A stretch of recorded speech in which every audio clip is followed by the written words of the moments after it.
Hello everybody and welcome back to another Pokémon Emerald video. Today I will be playing with a Pokémon from the first generation. Golduck is a somewhat interesting Pokémon as many people, me included, often mistake it for a partial psychic type, mostly because it can learn a lot of psychic moves. Anyway, for the rules, I can only use my starter in combat. I cannot use items from my bag in battle, I can't increase my evasion in any way, and I can't use cheats or glitches. Golduck's typing is only water, and that is so-so in this generation. It allows him to resist the many water attacks, but also does not give me many options to hit the other water types with.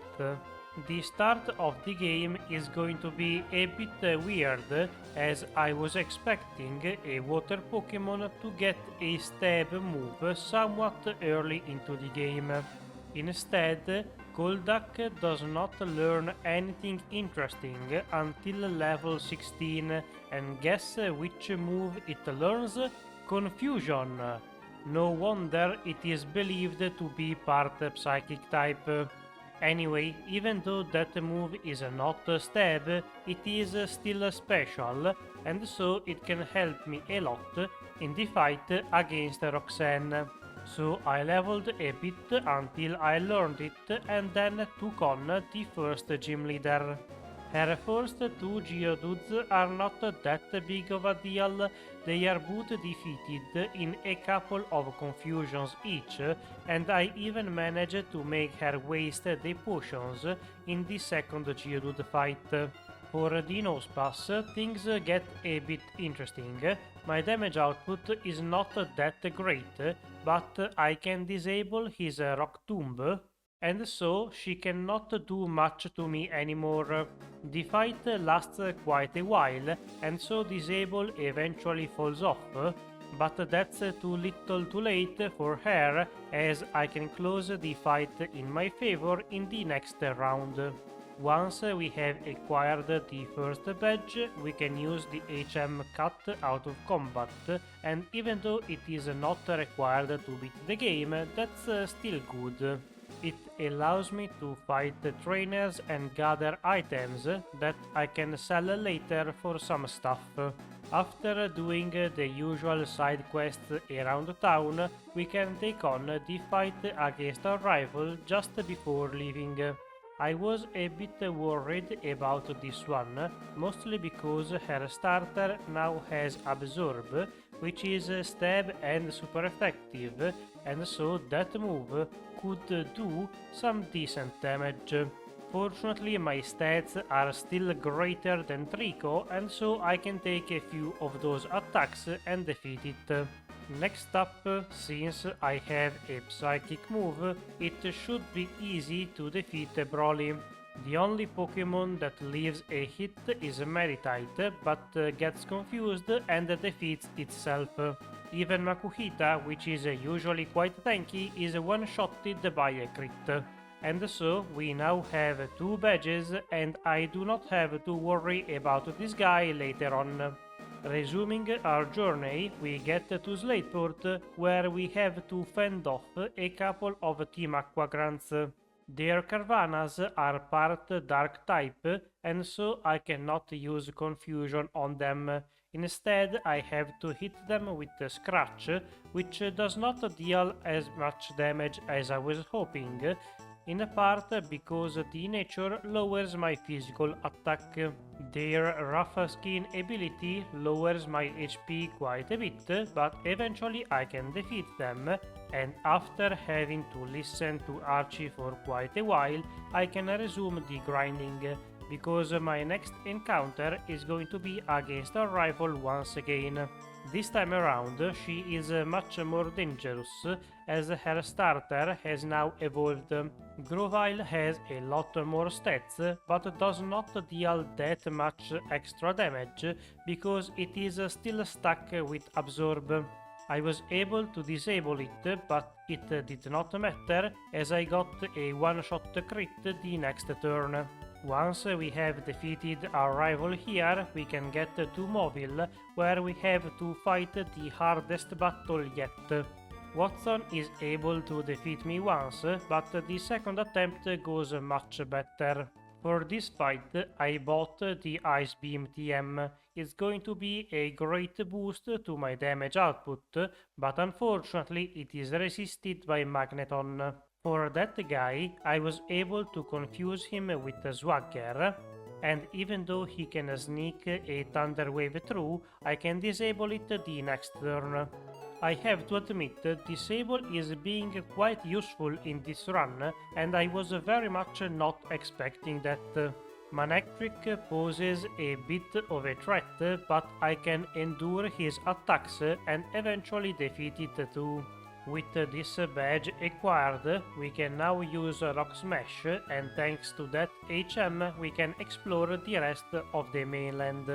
Eventually we get to Meterfall Caves, where we meet the two teams, and here we are informed about Max's plan to trigger the volcano to awaken the legendary Pokemon Groudon. Since we are a good Samaritan, we cannot let that happen. And so we climb the volcano and eventually come face to face with Maxi. Today I am using a special attacker, and so I can ignore the Intimidate. Feels good to not have to worry about that ability for once. His team is quite easy and falls after a few attacks. Once he ran out of super potions, that is. Now that we have stopped that disaster, we can get to the next town, where we have to face this gym leader. I was a bit worried about Flannery. Sure, I can resist her fire attacks thanks to my typing, but I am sure that Overheat in the sun will still deal a lot of damage. Also, I do not have any great move to deal with her team. Ice Beam is not that effective, and Confusion does not have much power. Things were going fine until I got to her ace. Confusion is a 3-shot, and I was worried about the potions, but she did not use them for some reason, so that was an easier than expected victory. Next up is the normal gym leader Norman. My expectations were not that high for this fight either.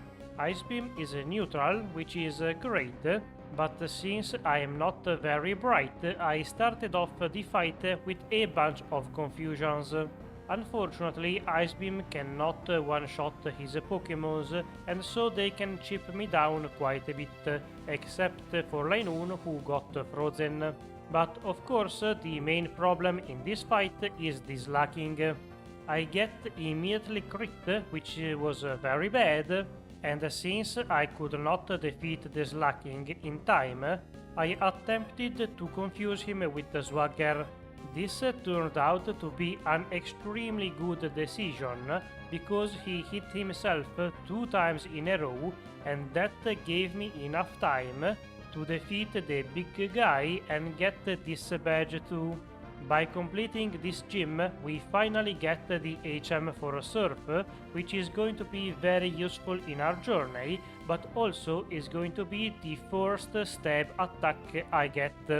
After a while, we get to the Weather Institute, where we find Shelly, but she gets swept away by a couple of surfers. Then we have to take on our rival once again, and unfortunately for me, this time around I am much more prepared. With Ice Beam, her Grovyle does not scare me anymore, and the rest of the team is not that problematic. They can make me waste some time, but they cannot defeat me. Next up is going to be the gym fight against Winona and her flying types. This fight should not be that big of a deal, I have Ice Beam to deal with most of her team, and the few things that are neutral to it are also neutral to Surf, so that move should suffice. Unexpectedly, Pelipper turned out to be sort of a problem. He survived an attack and confused me with Supersonic. Since I had good confusion luck with slacking, I guess it's only fair that I hit myself a few times in confusion this time. Eventually I can snap out of it and resume my attacks. From here nothing else went poorly, and so in a few more turns I can defeat all of her Pokémons and gain this badge too. After a bit of walking, we can get to the next town, where we have the last optional fight against May. Her team did not change too much, she only added a Tropius, which I can easily one-shot with Ice Beam. Same goes for Grovyle, and so without those two Pokémons, her team is sort of lost. Pelipper tries to stall me, but this one does not have as much luck as Winona. Now that all of the matches against our rival are over, we can get to the Pokémon Tower, where eventually we climb it and get the Magma emblem. Thanks to this key item, we can enter the cave where Groudon resides, but we get there too late, as we see Maxie awaken the legendary with the wrong orb. Frustrated from the legendary leaving, Maxie attacks us. His team is a bit annoying, but not too dangerous. I misclick against Crobat, and so he has the time to confuse me, but that does not last very long, and once I snap out of it, I can resume the sweep on his team. Now that we have stopped the Team Magma for a while, it's time to do the same to the Team Aqua. After infiltrating their base, we can fight one of their admirals, and even though this guy is not particularly powerful, he can still buy enough time for his boss to flee in the stolen submarine.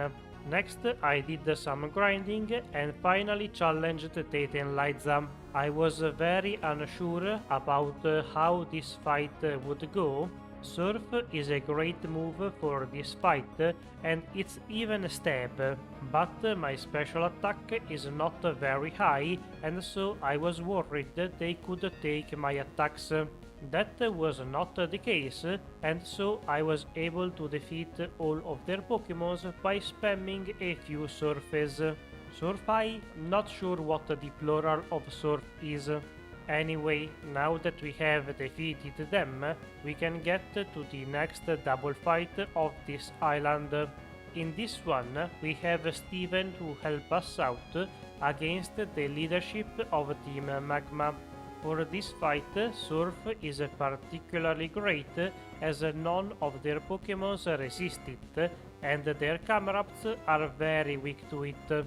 It would have been a better option to switch to Ice Beam for the Crobat Golbat, but since they are not very powerful, I just kept using the same attack. And honestly, it did not take that long to sweep through all of their Pokémons, and so we are finally done with the Team Magma.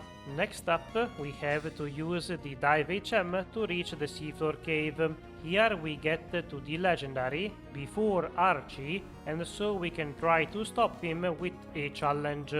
In this fight, I remembered to switch to Crobat so I could not be confused, and thanks to that, the match was extremely easy. Even though we defeated this guy, the red orb activates anyway and wakes up Kyogre.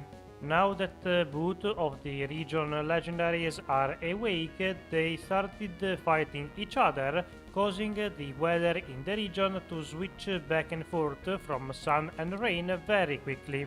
To put an end to their bickering, we went and woke up Rayquaza.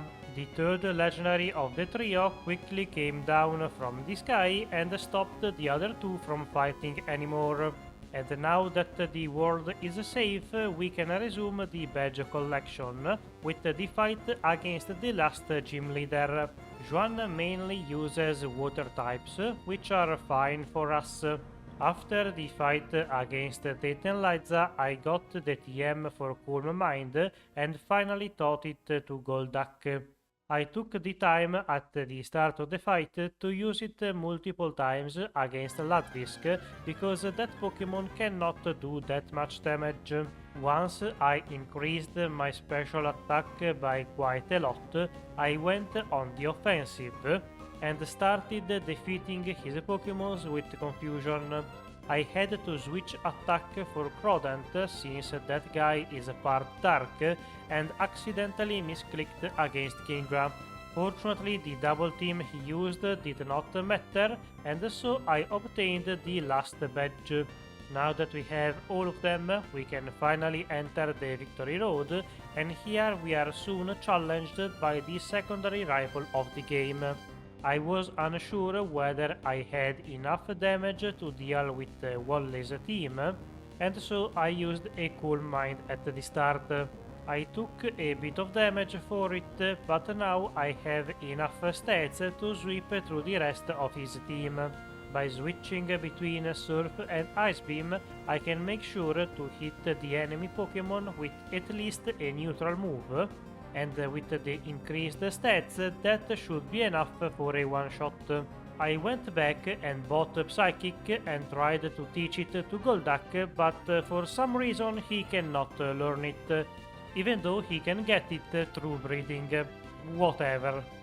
I had to make some adjustments to my moveset and finally entered the league with a mixture of special attacks. Since I got rid of confusion, some of the fights here might be challenging, but we'll worry about those when we get there. For Sidney, the first of the Elite Four, I used the usual substitute strategy to ignore most of his annoying moves, and while he was destroying the sub, I took the time to set up a few Calm Minds. From there, I was able to sweep through most of his team other than Shiftry because I misclicked. As expected, Sidney, if you have a substitute, is not really that big of a challenge. Next up we have Phoebe, and more or less the same can be said for her. The most dangerous thing in this fight is her lead Dusclops, because it has a curse, and if she manages to land it on you, it's a pretty much guaranteed KO. Fortunately, Substitute completely blocks that move, so as long as you are hiding behind one, you should be safe. Of course, while she was busy destroying the decoy, I set it up a bunch of times, and with my super high special attack, I was able to easily sweep to the rest of her Pokémons with a Surf each. Unfortunately, here is where things stop being so simple, because Glacia is next. Since I committed to this moveset, I knew that she might be a problem, because I do not have any great move to attack her. The best I can do is set up a few Calm Minds, so that my Surf has enough damage to get through her team. Usually that can easily be accomplished with Substitute, but she is a bit different because she has the Hail Weather effect. Unfortunately that hits even if you are behind the Substitute, and so I do not have that many turns to set up. Once my HP got kinda low, I tried to go on the offensive, and I used another sub against the second Glalie, because I was expecting it to use Icy Wind. Generally she really likes to use that move to lower your speed so that the rest of her team can outspeed you, but since it is special I can take it. That allows me to endure a Surf from Walrein because that guy is too strong to be one-shotted, and so I managed to get through her too. Drake for once is not going to be as difficult, Even though Shelgon can deal decent damage on the physical side, I should still have plenty of time to set up with Calm Mind a whole bunch of times. I might have to use Substitute a couple of times, but surprisingly that was not the case. Eventually the decoy gets destroyed, but at that point I had more than enough stats to sweep through his team.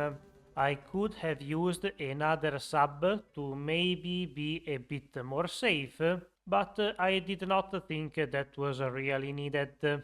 As predicted, I now have way more than enough damage to one-shot all of his Pokémon with Ice Beam, and so this fight in the end was quite easy.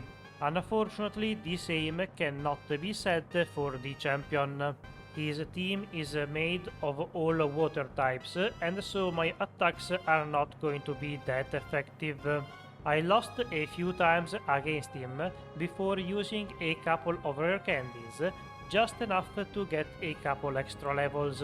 The main problem in this fight was that I needed to set up as many Calm Minds as possible, but Wailord was able to destroy my sub in one attack.